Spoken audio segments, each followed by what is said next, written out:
How to get a divorce without court in Contra Costa County. Hi, I'm Tim Blankenship with Divorce661.com. If you're thinking about getting divorced in Contra Costa County but want to avoid going to court, you're not alone. The good news is, you absolutely can complete your entire divorce without ever stepping foot in a courtroom, as long as your case is amicable and you follow the correct process. Let me walk you through how it works. In California, and especially in Contra Costa County, most divorces do not require a court appearance if both parties are in agreement. If you and your spouse can work together to divide your property, address support, and handle parenting arrangements if you have children, the court will allow you to finalize everything through paperwork alone. It starts by filing your initial documents with the court.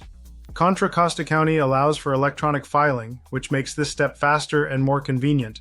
Once your case is filed, you'll need to properly serve your spouse, complete financial disclosures, and, if you're in agreement, prepare a settlement agreement outlining all your terms. From there, you submit a complete judgment package to the court for review. If everything is done correctly, the court will approve your divorce without requiring a hearing or any in-person appearance. We recently helped a couple in Contra Costa County who were worried they'd need to appear in court to finalize their divorce. Once they hired us, we walked them through the paperwork, filed everything electronically, and had their case approved without a single court date. They were able to handle everything from home, quickly, and with zero stress. If you're ready to complete your divorce without going to court in Contra Costa County, visit Divorce661.com and schedule your free consultation. We'll help you get it done efficiently, affordably, and entirely online.